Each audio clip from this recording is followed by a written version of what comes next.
আসসালামু আলাইকুম সম্মানিত সাংবাদিকবৃন্দ, আপনারা জানেন আগামীকাল ত্রয়োদশ জাতীয় সংসদের প্রথম অধিবেশন অনুষ্ঠিত হতে যাচ্ছে।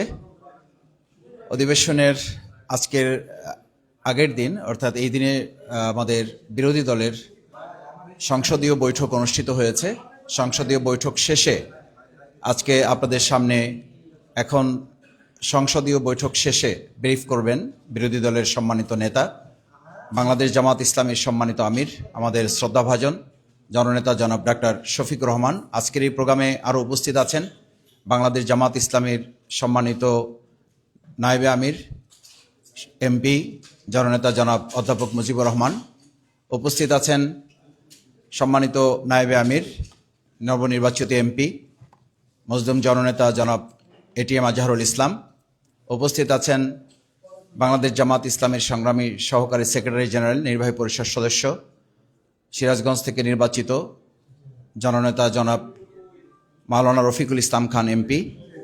এবং আজকে উপস্থিত সম্মানিত সাংবাদিকবৃন্দ, আপনাদের সামনে এ পর্যায়ে ব্রিফ করার জন্য অনুরোধ করছি বিরোধী দলীয় নেতা নবনির্বাচিত এমপি জনাব ডাক্তার শফিকুর রহমান আমিরে জামাত। আসসালামু আলাইকুম রহমতুল্লাহ। সাংবাদিক বন্ধুগণ, আপনারা এবং আপনাদের মাধ্যমে দেশে বিদেশে অবস্থানরত বাংলাদেশি ভাই বোনদেরকে আমি সালাম এবং পবিত্র রমাদানুল করিমের শুভেচ্ছা জ্ঞাপন করছি। আমরা জানি আগামীকাল ত্রয়োদশ জাতীয় সংসদ নির্বাচনের উদ্বোধনী অনুষ্ঠান হওয়ার কথা রয়েছে। এ উপলক্ষে আজকে আমরা বিরোধী দলের সমস্ত সংসদ সদস্যরা বসেছিলাম জাতির প্রত্যাশা পূরণে। বিরোধী দল হিসাবে, নির্বাচিত সংসদ সদস্য হিসাবে দেশ এবং জাতির জন্য আমাদের ভূমিকা কী হবে এবং সেই ভূমিকা তো আগামীকাল থেকেই শুরু হবে, সেই ব্যাপারেই আমরা মূলত পরামর্শের জন্য বসেছিলাম। আমরা এই আমাদের সংসদীয় দল বা জোটের এই অধিবেশনে নির্বাচিত সকল এমপি উপস্থিত ছিলেন। খোলামেলা আমরা কথা বলেছি, মতামত নিয়েছি, পরামর্শ নিয়েছি। আমরা চাই জাতীয় সংসদ দেশ এবং জনগণের প্রত্যাশা পূরণে কার্যকর বা অর্থবহ ভূমিকা পালন করুক। ইতিমধ্যেই আমরা ঘোষণা করেছি বিরোধী দল হিসাবে আমরা একটা দায়িত্বশীল বিরোধী দলের ভূমিকা পালন করতে চাই। সকল ব্যাপারে বিরোধিতা নয়, আবার না বুঝেও কোনো সহযোগিতা নয়। দেশ এবং জাতির কল্যাণে সরকারি দলের গৃহীত সকল সিদ্ধান্ত এবং পদক্ষেপে আমাদের সমর্থন থাকবে, সহযোগিতা থাকবে। কিন্তু দেশ এবং জাতির ক্ষতি হয় এমন কোনো সিদ্ধান্ত কিংবা পদক্ষেপ নিলে আমরা আমাদের দায়িত্ব সেভাবেই পালন করব। প্রথমে আমরা ভুল করলে ভুল ধরিয়ে দেব, সংশোধনের সুযোগ দেব, পরামর্শ দিব। যদি দেখি পরামর্শে কাজ হচ্ছে না, প্রতিবাদ করব। প্রতিবাদে যদি কাজ না হয় তাহলে জনগণের অধিকারের পক্ষে আমরা শক্ত হয়ে দাঁড়াবো। তা আমরা চাই যে প্রথমটাই কাজ হোক, দ্বিতীয়, তৃতীয়টার, চতুর্থটার কোনো প্রয়োগের প্রয়োজন যেন না হয়। এটা সম্পূর্ণভাবে নির্ভর করবে সরকারের সদিচ্ছার উপর। যেহেতু তারা সংসদে সংখ্যাগরিষ্ঠ, তারা যদি সংখ্যাগরিষ্ঠতার বলে কোনো কিছু করতে চান পারবেন। কিন্তু যদি আলাপ আলোচনার মাধ্যমে যৌক্তিক বিষয়গুলোকে বিবেচনায় নিয়ে সিদ্ধান্ত গ্রহণ করেন তাহলে সেটা হবে জাতির জন্য উত্তম। এই সংসদটা হঠাৎ করে এইভাবে হয়নি, একটা বিশেষ প্রেক্ষাপটে হয়েছে। বাংলাদেশের প্রথম জাতীয় সংসদ তার মেয়াদ পূর্ণ করতে পারেনি, দ্বিতীয়টা পারেনি, তৃতীয়টা পারেনি, চতুর্থটা পারেনি। 91 সালে গঠিত সংসদই তার মেয়াদ প্রথম পূর্ণ করে বাংলাদেশের স্বাধীনতার পর। 96 সালে দ্বিতীয় সুযোগ, 2001 সালে তৃতীয় সুযোগ এবং 2008 সালে যেটা হয়েছিল সেটাও পূর্ণমেয়াদ পূর্ণ করেছিল। বাকি যেগুলা হয়েছে সেগুলাকে জনগণ হিসাবে দেখে না, মানে না, এর কোনো নৈতিক বৈধতা ছিল না। এরপরে এই নির্বাচন তো 26 হওয়ার কথা ছিল না। সংবিধান মানলে এই নির্বাচন হবে 29। 26 হয়েছে 24-এর কারণে। 24-এর সীমাহীন ত্যাগ এবং তিতিক্ষার উপর অসংখ্য জীবনের বিনিময়ে, অসংখ্য আহত পঙ্গুত্ব বরণ করার বিনিময়ে এবং টানা 15.5 বৎসর বিপুল সংখ্যক মানুষের জীবনদান, তাদের খুনের বিনিময়ে, রক্তের বিনিময়ে, আয়নাগরের বিনিময়ে, জেল জুলুমের বিনিময়ে, দেশান্তরিত হওয়ার বিনিময়ে 24 সংগঠিত হয়েছে। আমরা 47, 71, মাঝখানে 52 আছে, 90 আছে। জাতির এই টার্নিং পয়েন্টগুলোকে যেমন আমরা ধারণ করি, আমরা সিরিয়াসলি ধারণ করি 24-কে। দুইবার দেশ স্বাধীনতার মুখ দেখলেও স্বাধীন নাগরিক হিসাবে এদেশের মানুষেরা তাদের অধিকার ভোগ করতে পারেনি, বরঞ্চ দফায় দফায় স্বৈর শাসন জাতির ঘাড়ে চেপেছে, দুঃশাসনের কবলে জাতি পিষ্ট হয়েছে, দুর্নীতির কারণে জাতি সরাসরি প্রত্যেকটি নাগরিক ক্ষতিগ্রস্ত হয়েছে, মানুষ অধিকার হারা হয়েছে, সর্বক্ষেত্রে বৈষম্য প্রতিষ্ঠিত হয়েছে। এই জন্য জুলাই উই ওয়ান্ট জাস্টিস, আমরা সব ক্ষেত্রে সুবিচার চাই, বৈষম্যহীন একটি সমাজ চাই। এই সমাজ জন্যই এবার এই নির্বাচনের সাথে আরেকটা নির্বাচন হয়েছে, সংসদ নির্বাচন এবং সংস্কার নির্বাচন। যে অর্ডিন্যান্সের কারণে এই নির্বাচন, নির্বাচন একই দিনে হবে। একটা সংস্কার বিষয়ে জনগণের মতামত, গণভোট, আর একটা হচ্ছে সংসদ নির্বাচন হয়েছে। ফলাফল যেটা হয়েছে সেটা আপনারা দেখেছেন। আমরা দেশের বৃহত্তর স্বার্থে এই ফলাফল মেনে নিয়েছি, দুটা ফলাফলই মেনে নিয়েছি। একটি নির্বাচনকে আলাদা করে আরেকটি থেকে দেখার কোনো সুযোগ নেই। এই নির্বাচন দুটি একটি, বরঞ্চ প্রথম ফাংশন শুরু হবে এই নির্বাচিত সদস্যদের সংস্কার পরিষদের সদস্য হিসেবে, এবং তারও কিছু মেয়াদ উল্লেখিত আছে। এই কাজটি সম্পন্ন হওয়ার পরে অটোমেটিক্যালি তারাই আবার সংসদ সদস্য হিসাবে ফাংশন শুরু করবে।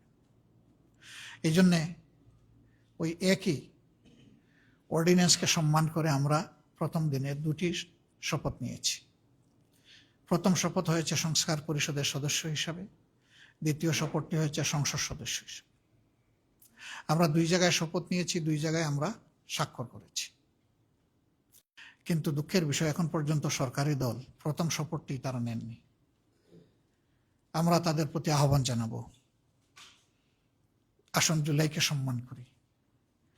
জুলাইকে সম্মান করলেই 24 থাকলেই 26 হবে, নইলে 26-এর অস্তিত্ব থাকে না। 24-কে অমান্য, অগ্রাহ্য করে পাশ কাটিয়ে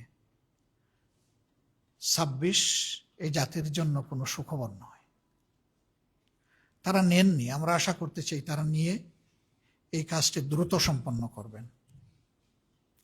তাহলে 24-এর এত জীবনদান, এত শাহাদাত, এত পঙ্গুত্ব, এত আহত, তার সার্থকতা পাবে। মনে রাখবেন যে এটা বাংলাদেশে যারা ভোট প্রয়োগ করেছেন তাদের 69% মানুষের পক্ষে রায় দিয়েছে। এটাকে অগ্রাহ্য করার কোনো সুযোগ নেই। আমরা এর পক্ষে ভূমিকা রেখে যাব। এবং আমরা চাইব যে 4টি বিষয়ে গণভোটে দেওয়া হয়েছিল তার সবগুলি হুবহু গ্রহণ করা হোক, বাস্তবায়ন করা হোক। আমাদের পক্ষ থেকে এই বিষয়ে সর্বাত্মক সহযোগিতা থাকবে ইনশাআল্লাহ।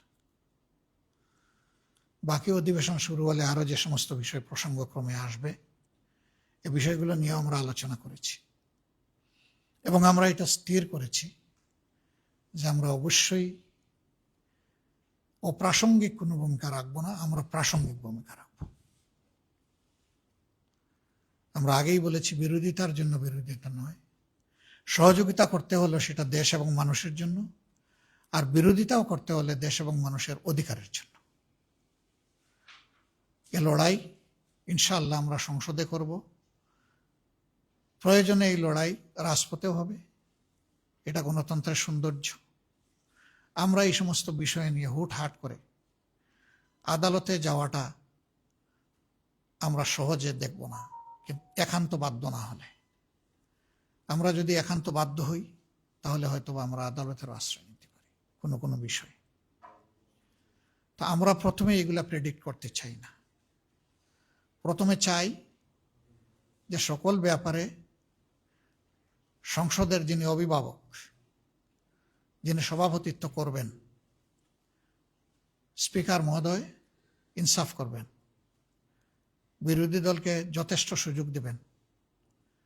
তাহলে গণতন্ত্রের সৌন্দর্য শুধু ফুটে উঠবে না, গণতন্ত্র টেকসই হবে। যে গণতন্ত্রটা এখনো বাংলাদেশ পায়নি, আমরা প্রত্যাশা করতে চাই এই ত্রয়োদশ সংসদের মাধ্যমে সেটা যেন বাংলাদেশ পায়।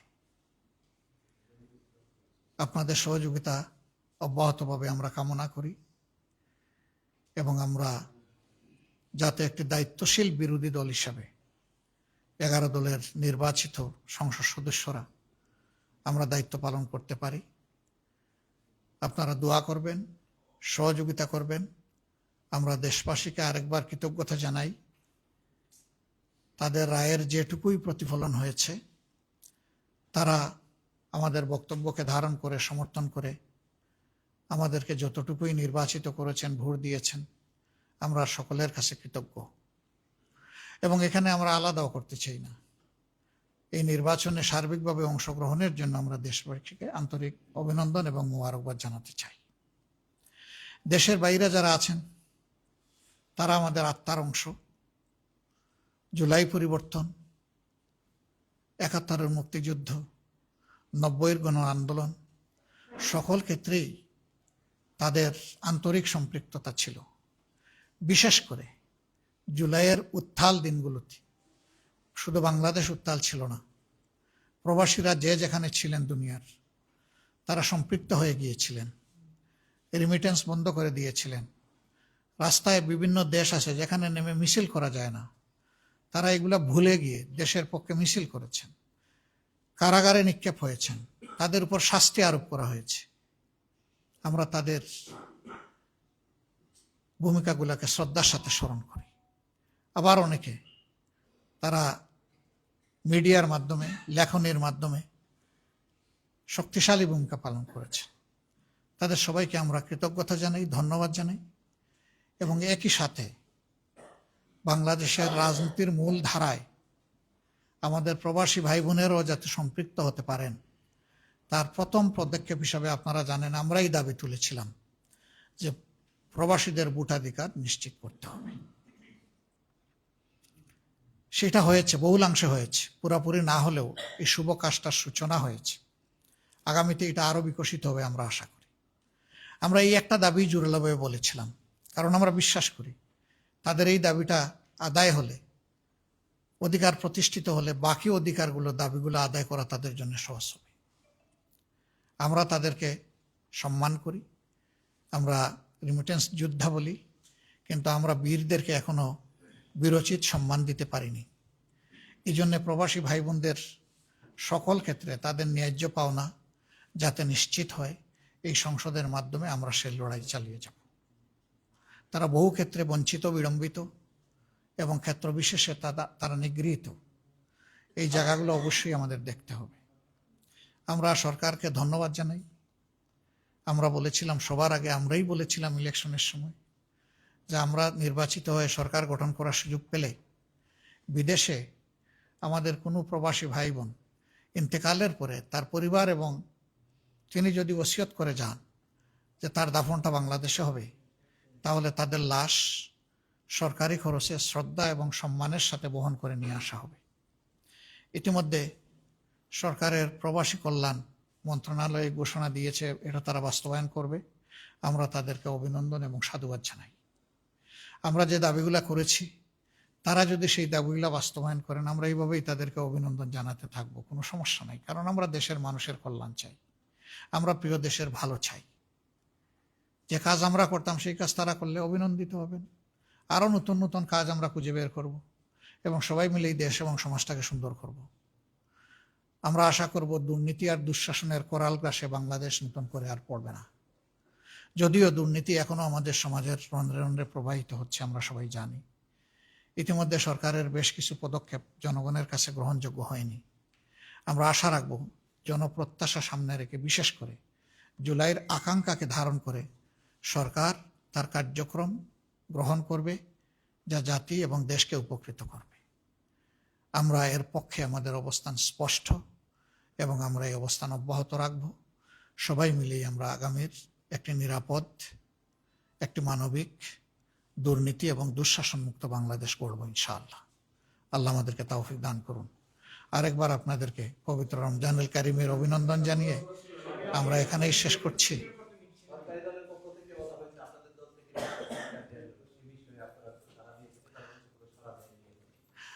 হ্যাঁ, তারা নন অফিসিয়ালি আমাদের সাথে যোগাযোগ করেছেন, কথা বলেছেন, আমরা তাদেরকে ধন্যবাদ জানাই। আমরা চাই জুলাই সংস্কারের যে প্রস্তাব, সেই প্রস্তাবটা পুরোপুরি বাস্তবায়ন হোক। এর আলোকে বিরোধী দলের যতটুকু পাওনা আমরা অতটুকু চাই, এর বেশি চাই না। ওই প্রস্তাবেই আছে যে একজন ডেপুটি স্পিকার বিরোধী দল থেকে হবেন। আমরা খণ্ডিতভাবে এটা চাচ্ছি না, আমরা চাই প্যাকেজ, আমরা চাই পিসমিল, পুরাটাই সেখানে গ্রহণ হোক, বাস্তবায়ন হোক, এবং এর ভিত্তিতে আমরা যেন আমাদের দায়িত্ব, ন্যায্য দায়িত্ব পালন করতে পারি। আপনারা দোয়া করবেন। একটাই করেন আপনি। হ্যাঁ,